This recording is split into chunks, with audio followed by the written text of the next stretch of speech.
Kia ora koutou katoa. Good evening, everyone. I want to start by acknowledging that Dr. Bloomfield has accompanied me for this press conference in order to answer any questions that may arise from this statement that I am about to make and the decisions that have been made by Cabinet today.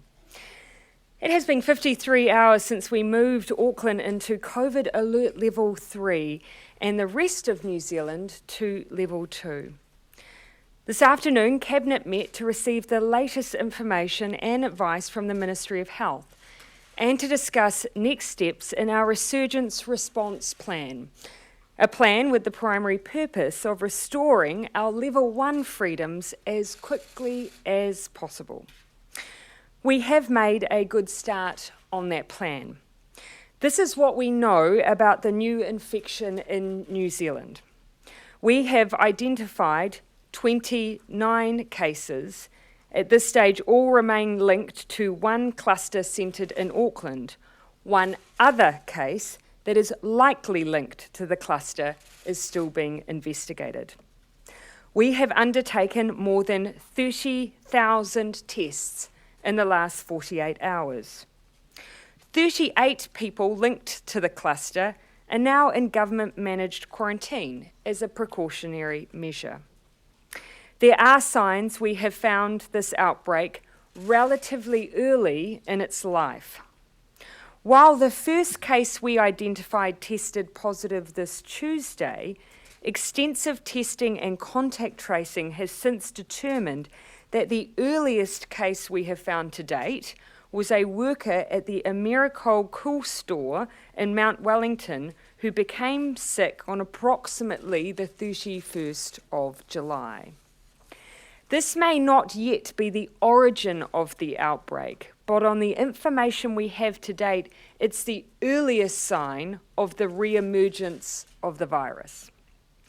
In terms of the ongoing investigation to identify where the virus originated from, there is still no clear connection at this point.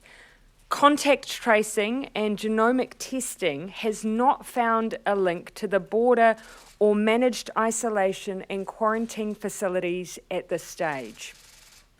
The sequence of the virus from the current outbreak is not the same as the sequences from community cases in our first original outbreak in New Zealand. This suggests this is not a case of the virus being dormant or of a burning ember in our community. It appears to be new to New Zealand. In terms of wider surveillance, since I made the announcement to move alert levels on Tuesday, we have tested more people than in any other time we have had COVID in New Zealand. We have stock for a further 303,000 tests currently in New Zealand. The Level 3 restrictions and the speed in which they were implemented will have made a material difference in containing the spread of this outbreak. So will everyone's compliance with those restrictions.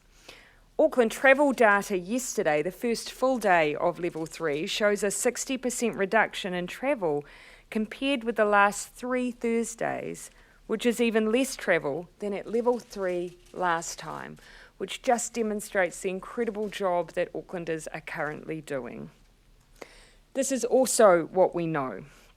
We know the incubation period for COVID-19 and our experience of previous clusters, some of which reached more than 80 cases, means we can expect to see more cases as part of this cluster. It will grow before it slows, and it may continue to be linked to schools, churches, and social gatherings as it has done to date. We also know, based on overseas experience and our own, that it is possible to contain a cluster or outbreak without ever being able to identify its origin. What is important is making sure that we establish the perimeter of the cluster and to stop it from growing. To do this, we do need to take into account that all-important incubation period. And so, in keeping with our precautionary approach and New Zealand's philosophy of going hard and going early, Today, Cabinet has agreed to maintain our current settings for an additional 12 days, bringing us to a full 2 weeks in total. Our current expectation is that by this time, the perimeter of the cluster will be identified, will be isolated, and we can move to level 2 in Auckland with confidence. That means Auckland will remain at level 3 and New Zealand will remain at level 2, the rest of the country, until 11:59 p.m. on Wednesday the 26th of August. We will, however, review these settings on the 21st of August. We want to give about a week's time to see how we are travelling before we review again. I would characterise our approach as short but precautionary hold in an ongoing investigation so that we continue to stamp out the virus. There is nothing to suggest we need to move to a level 4 lockdown at this stage, as we do not have a number of clusters or unrelated cases. I'll say that again because I've seen a lot of speculation. There is nothing to suggest we need to move to a level 4 lockdown.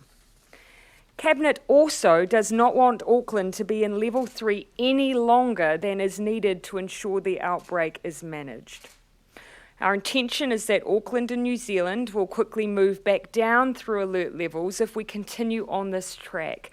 But it is wise to take a bit of extra time. That bit of extra time is our best way of getting out quickly. As always, the best economic response is a strong health response, and short and sharp is best.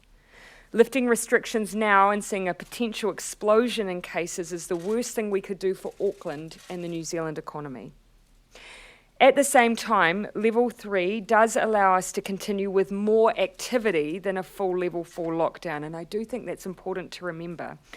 Estimates are that the economy operates at roughly about 80% at level 3 compared to 60% at level 4. I am mindful, though, of the extraordinary disruption to business and the anxiety that this outbreak will be causing. As before, we will use what tools we have to protect jobs, incomes, and businesses, as well as people's health. To provide certainty to businesses and workers, I can confirm today that Cabinet has made an in-principle decision to extend the wage subsidy scheme to support businesses and protect jobs as we undertake the public health measures required to fight the virus.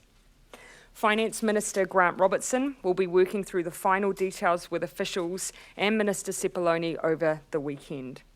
But I can say that the extension to the wage subsidy will be nationwide and will cover the period of time that the current level 3 restrictions remain in place. Minister Robertson is here, and once Dr. Bloomfield and I leave the podium, he will take the stage to give a bit more of an explanation and answer any questions you have on that. I want to touch very briefly on the activity that continues in Auckland under level 3 with the appropriate health and safety protocols in place. Auckland Transport has 44 construction sites operating under level 3. Construction continues across 5 sites on our largest infrastructure project, the City Rail Link, with about 1,200 workers. The Employers and Manufacturers Association has said many food service businesses that closed during level 3 last time are this time adapting and trading on a click and collect or delivery basis. And houses continue to be built in Auckland. Kāinga Ora alone has over 150 projects with over 3,000 units under construction. All of this is happening because of the protocols on operating safely at level 3, which includes social distancing at work sites. If you have questions over whether your business can operate, please visit the COVID-19 website or contact MB directly. To summarise, as we have said from the start, our overall COVID-19 strategy remains elimination. That requires the ongoing stamping out of the virus any time that it comes back. Together, we have got rid of COVID before. We have kept it out for 102 days, longer than any other country. We have been world leading in our COVID response, with the result that many lives were saved and our economy was getting going faster than almost anywhere else again. We can do all of that again. 1.5 million New Zealanders in our biggest city are carrying a heavy load for our team of 5 million right now. But together, we will overcome an obstacle that we knew had the potential to come our way, which is why we have a plan, why we are rolling out that plan, and why we once again can pull together to eliminate COVID. So here's what I ask today. If you're in Auckland, please stay at home in your bubble. Wear a face covering whenever you leave your home. For the rest of New Zealand, use a face covering in places where you're close to others, like on public transport. Download and use the app and make sure you can quickly access all your movements for the last 14 days in case you are contacted by the contact tracers.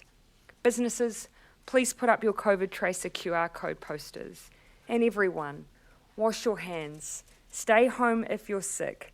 And if you're unwell, get a test. We'll be checking in again soon, but till then, stay safe, stay kind, and stay well, everyone. We're happy to take questions. Jessica. Minister, did you give consideration to an all of North Island level 3, given that we've had cases now outside of Auckland? No, that wasn't something that was viewed as necessary, nor was it something that the Director General advised Cabinet was necessary. Of those cases that we have in the Waikato area, they have all been connected, they've all been contact traced, they've been tested, and they're in isolation. And that is part of our normal regime. We have to, of course, remember level 2 is designed to be able to coexist alongside a strong contact tracing, isolation and quarantine system. The issue is we have a larger outbreak in the city of Auckland, which is why we have a higher level of restrictions there. Debate about whether it should go down to level 2, given that it has been those 12 new cases today. I guess some people were expecting that to be bigger. Ultimately though, what we have seen is of those cases, we are contact tracing a large number of people. And they are groups of people who, prior to the identification of these first cases, so before we were aware of them, had attended churches, had attended schools. And so we're very mindful of the need that whilst we have a small number of currently identified cases, that we need to identify the full perimeter of this cluster and reduce down its potential impact as much as possible. We were very keen to allow ourselves the time to review. If we find, for instance, over the next 7 days that the perimeter is identified, that it's well contained, we give ourselves the space to consider our settings, but ultimately, for the sake of certainty, we foresee it being no longer at this stage than an additional 12 days. Would you allow me to perhaps give Dr. Bloomfield a chance to speak to his advice on that as well? Thank you, Prime Minister, and kia ora koutou. So just to reiterate the points the Prime Minister's made, our public health advice is essentially consistent with what the decision Cabinet made, which was to extend the current settings for 12 days. The total of 14 days in Alert Level 3 in Auckland and Alert Level 2 around the country is the incubation period, but more important here is we feel that will give us sufficient time to have absolutely determined the extent of the current outbreak and to have contact traced, isolated and tested to identify that and confirm that, both within Auckland and any cases that further cases there may be outside of Auckland. So different from the situation earlier, there may well still be the odd case and the odd new case in 12 days' time. However, the plan now is, and the reason we have put all the effort in to strengthening our testing and contact tracing and to adding in this addition of quarantining our cases to, in particular, prevent onward transmission within households.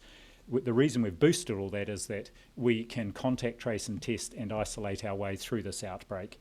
The alert levels provide additional assurance there. And I just want to make one final comment again on that quarantine situation. One of the bits of feedback we had is in some of the earlier clusters, we had some families, part of that Marist cluster, who ended up spending 46 days in their home environment, isolated, because they kept getting transmission within the family. So one of the key reasons we want to create that opportunity for a very managed quarantine situation for these families affected is so that that doesn't have to happen again. Prime Minister, how likely is it that we will never identify the source of this outbreak? And can we extrapolate from your comments that, given it is a new strain and wasn't lying dormant, that it is linked to our borders? No, because you will have actually heard me say that of the genome testing that's been done to date, nothing actually does draw that link at this stage between the case that we have and those who are genome tested within our quarantine. So at the moment, there isn't that link there. It doesn't rule it out completely, but that is what that testing has demonstrated to date.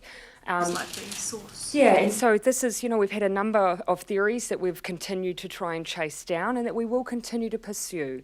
You'll know that one that has been canvassed more broadly has been the idea of whether or not it was just a burning ember that existed in the community that now essentially has really been diminished as a potential because the strain that we have at the moment is not something that we saw originally in New Zealand. Of course, the cases at the moment are still congregating around one work site that was a cool store. There's a number of theories that exist, but not a lot of research that tells us at this point whether or not surfaces are in play or whether or not there was a connection through that supply chain as yet. We continue to pursue that, but we may not know. And so what I would prepare everyone for, we do not necessarily need to answer that question in order to contain and deal with this cluster effectively. In fact, overseas, that has been the case on many occasions, and in fact, in New Zealand, we've had those circumstances too. Let me finish your question, Tova. Just that update from the 1 p.m. press conference when we weren't certain of the link with that one case that's in Auckland Hospital. You're now saying that it's likely linked to the cluster. Can you elaborate on that and how and what you know? Yes, what I can add is that there is a connection between where that person's workplace is and the Americold workplace, and it seems very likely that we will be able to connect that case back to this existing cluster, but it's still not yet confirmed. Prime Minister, what does today's decision mean for the timing of the election? Today, the most important focus for Cabinet and indeed for myself on the advice of the Director General was what we do with alert levels. And so that's not a decision that I have taken at this stage, but obviously we have another 48 hours, and so I'll take that time and make sure that you hear from me further on that in the interim. Pushing it out 12 hours means that the election on September 19th can no longer happen, given the campaign. Sorry, what was your rationale? Sorry? 12 days, sorry. Right. Look, again, the focus here has been making this decision. I will make sure that we have extra detail on the question of the election, but the focus in the immediate point here has been making sure that we make a decision over what's happening for Auckland and the rest of New Zealand. One point I would make is that keep in mind, and I just add this for the benefit of the Electoral Commission, not to predetermine anything with this statement, but the Electoral Commission has done planning around offering an election within a level 2 scenario. I only say that to just remind people that they are taking precautions as well. I want people to be assured that they are thinking about the circumstances for New Zealand, whatever they may be in the future. In the dissolution of Parliament then, so that is Monday? something you will make a decision on before Monday morning? Of course, yes. So what happens to the rest of the country when Auckland moves to level 2? Does the rest of the country stay at level 2? We'll make an assessment at that time. So every time we reassess Auckland settings, we'll make an assessment around the rest of New Zealand as well. Derek. Are you firm on that August 26th date, or have you given yourself some wiggle room with the review on August 21? If the mass testing showed, that the outbreak appeared to be contained, might we move alert settings, ease them early? Yeah, it's a review, and so we are giving ourselves that opportunity. We did want, however, to give people a bit of certainty around the planning. We foresee, at this stage, no reason why it will be any longer than midnight Wednesday, the 26th of August, but we will be reviewing in 7 days' time. Did you discuss making masks mandatory, especially No, we've had good discussion around that. Everyone was continuing to be of the view that we need to continue to encourage their use, make sure there's provision for their use, and we'll keep that under advisement. But at this stage, people were satisfied with that decision. Did you decide not to move Tokoroa into a higher alert level, given the 2 cases there? Yeah, at this stage, of course, those cases are very clearly and directly linked to the travel and socialising of one identified case. They've been identified through contact tracing. They were proactively tested through that process and then isolated and quarantined. So that has actually been all in keeping with our plan as cases emerge or if we have an outbreak. The reason we've treated that differently to Auckland, of course, Auckland is the source. It's where we're predominantly seeing the infection. It is where we're primarily still determining the perimeter of the cluster. But Director General. Can I make an additional comment on that? One of the things that's really encouraging in this outbreak is not just the testing that is happening, but how early on in their symptoms people are coming forward to be tested. So the cases in Tokoroa came forward to be tested on Tuesday, symptomatic, even though their exposure had just been on the weekend. And so this is a really critical measure for our success in being able to rapidly identify cases, isolate them, and then contact trace. And as I said at 1 o'clock, we already know that of the many hundreds of people we have followed up as contacts, we've had over 83% of them contacted and isolated within that 48-hour period, which is great. Yeah. So don't we have to identify the source of this in order to have confidence that we won't see a repeat? No. Not necessarily. What also gives us confidence is the wide range of testing, and you will see here the fact that we've had 30,000 tests and are still identifying cases that are all traceable and connected to this cluster. So that's one thing that gives us confidence. Time gives us that additional confidence, because if there were additional cases, we would start to see those arise as well. And thirdly, our own experience. We have had clusters before where we haven't always been able to identify the source, and indeed overseas you see in the likes of, from memory, Dr. Bloomfield, Germany, I believe, has had clusters they've managed and contained where they haven't always been able to identify the source. It is still preferable, and we will continue all of the investigatory work to try and determine that, but it may be the case that we don't, and that wouldn't be a reason not to lower our alert level. Yeah. What are the latest modelling numbers you have?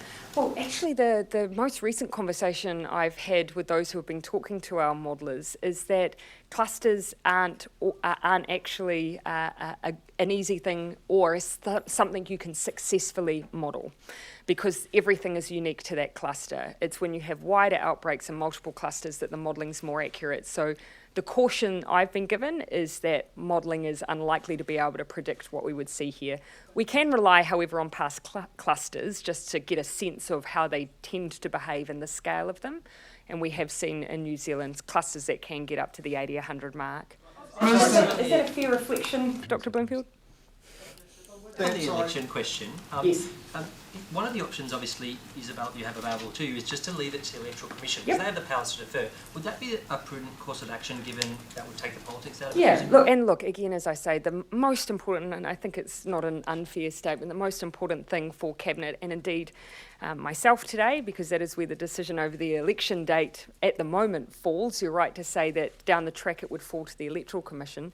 At the moment, my focus was simply on making sure that our resurgence plan was in place, that we're doing everything that we need and we have the settings in the right place.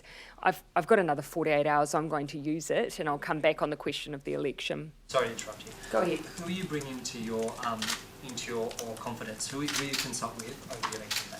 Oh, well, ultimately, it's something that falls on my shoulders.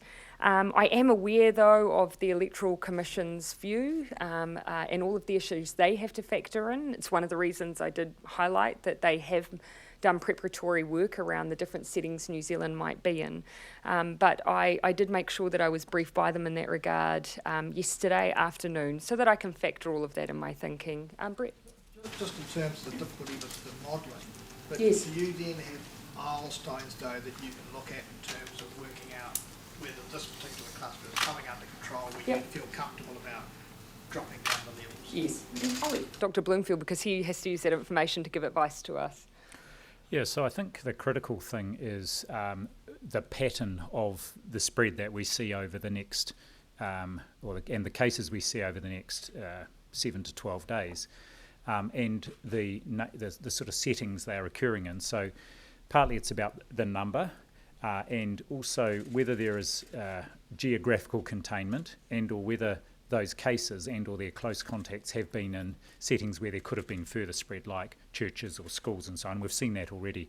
So again, it's looking at the pattern, geographical and those sorts of settings, the number of cases, the links between them, and also we'll also be looking for the rate of growth. We're growing quite quickly at the moment. We'll want to see that level off. Yeah. One of the things we have discussed, though, is that don't expect that we have to see, for instance, 0 cases at all in order to move levels. It is something that we've discussed. Of course, our regime has to be built for us to be able to exist in a level 2 environment with the management of cases. What we will be looking for, though, is just to really have a sense that we've got what I'm calling the perimeter of the cluster under control.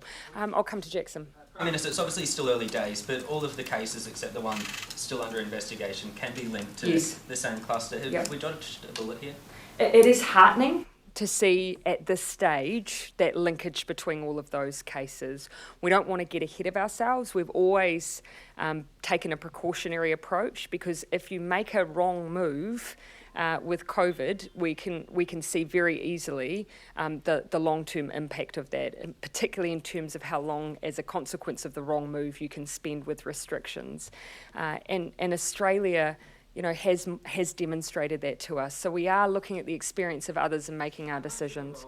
The situation in Melbourne playing in influencing your decision to go hard very early? We're evidence-based, and so you would expect us to look overseas at what other experiences have demonstrated, the likes of Hong Kong or the likes of Australia, where they have taken a little bit more time and existed with a more open environment while they've determined a perimeter of an outbreak. Our view is it's better to assess that with restrictions in place, so ultimately you can get back to freedom faster. That's our approach. 30,000 tests. Sorry. Sure. Thank you. Of the 30,000 tests, what portion were done in Auckland? Forgive me, I don't have a breakdown with me here. I do know that we have that, though, by DHB. We can provide that. I wouldn't be surprised if it's provided publicly. Yeah, my understanding, it's about half of them, so at least 50%. Yeah.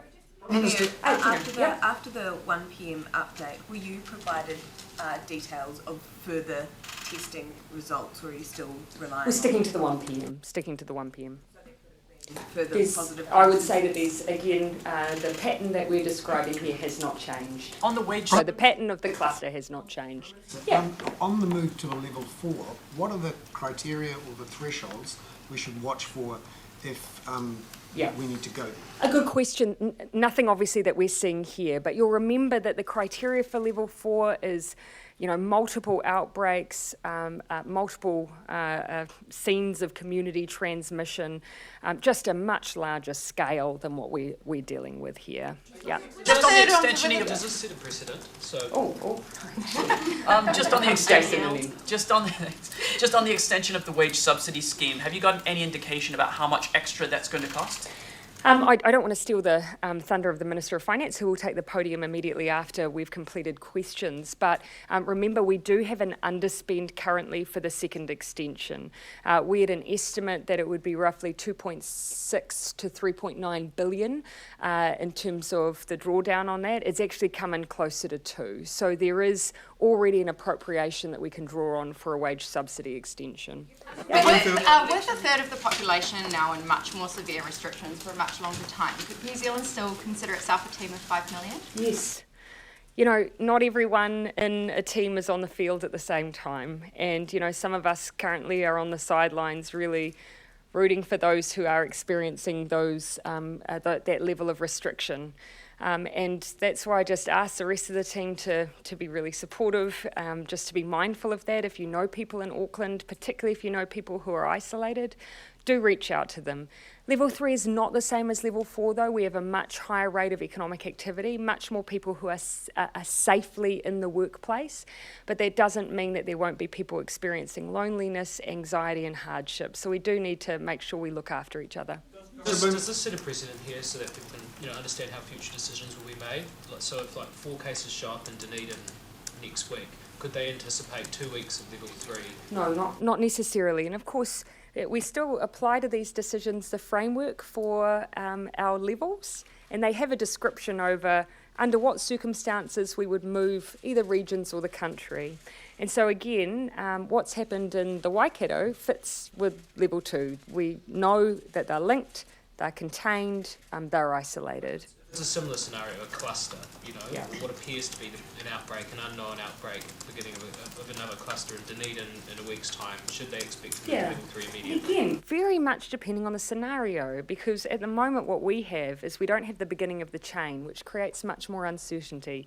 If you have the beginning of the change, even that changes some of the decision making. So that's why when we developed our resurgence plan, it was based on a range of different scenarios, because it ultimately will come down to what you're experiencing, where the chain begins, and how wide and connected the clusters are. But covers it. Are you satisfied with the rigour of restrictions on movement outside of Auckland? There have been reports of not insignificant amounts of people flying into places like Christchurch and Queenstown. Might use the government sort of intervene and sort of you remember that one of the things that we did last time was we did allow enough time for people to relocate. And so that sometimes took a little bit longer than when the orders came in. What we're going to do over the weekend is look at the way that this is operating at our road checks, and we'll also have a look at the way aviation is working. I'm picking up on some of the anecdote that we're hearing, so we will reflect on whether or not we need to look again at the way we're operating that at the aviation border. Just on that, do you have any evidence yet in terms of whether those passenger flows are tracking with what you would expect for purely residential movements, people returning? Well, we know that from within Auckland, it's actually lower than it was last time we were in level 3, so that gives us something about the intra-Auckland regional travel. I don't have the data around between regions, but it is something we'll look at, and we are over the weekend reviewing some of that. Just mindful of the time, I'll take a couple more questions and then hand over to the Minister of Finance. Jenna. Mine can go to the Minister of Finance. It's okay, great. Are you happy with today's decision? How did it stack up with the advice that you gave Cabinet this afternoon? Oh, well, as I said earlier, it follows very closely the advice we gave, actually. And I should say that whilst the advice is under my name, it's not mine alone. I had a conversation this morning with my Chief Science Advisor, Dr. N. Town, Dr. Caroline McElnay, the Director of Public Health, and they had worked with our team. We're in constant dialogue with the Public Health Unit in Auckland, meetings with them at least twice, if not 3 times a day. So it's a full range of advice from a lot of good people. The Prime Minister's Chief Science Advisor has been actively involved in the discussions as well. So I think there was a very strong consensus on what our public health advice was, and that's very much informed the Cabinet decision. Then it's our job as a Cabinet to balance that against the economic impact on the Auckland region and the rest of New Zealand as well. And that's what Cabinet's job is, to then weigh up those 2 decisions. But our view is a strong health response is the best thing we can do for the economy. Benedict. So was it unanimous at the Cabinet table today? Yes, Benedict. What was your view on the interview that Winston Peters gave last night for Australian television? You will have already heard me speak to what the evidence is telling us. And the evidence is telling us at the moment that none of the genome testing that's been carried out to date and that is available to us of those cases we've had in our managed isolation can currently be linked back to the cases we have. And so that's the evidence that we have, and so that is what I'll be basing all of our decisions and assumptions around. Last, Justin. Bloomfield, is there any health advice that Cabinet has decided not to follow? You mean today? No. No, I don't think there's many generally, actually. I think that we're reasonably responsive. Minister, was it irresponsible for All right, Gina, last question. Was it irresponsible for a Cabinet Minister to put information into the public that hadn't been provided by an official source? I believe that he was reflecting information passed to him from a journalist, so perhaps we could ask the question equally on that side as well. I'm going to hand over to last question, Jackson. I'll be generous. Did the Deputy Prime Minister apologise to you? Oh, look, I haven't asked him to, nor would I expect him to. He is free to give his own interviews. You can expect that I will continue to just reflect back what the evidence is showing. That is what we rely on to determine where the source of this is. And as I've said, although we haven't yet found that source, we will continue looking very, very hard, despite the lack of a current link. I'll be asking the Minister of Finance, Grant Robertson, to take the podium, and we will have another update tomorrow. Thank you, everyone.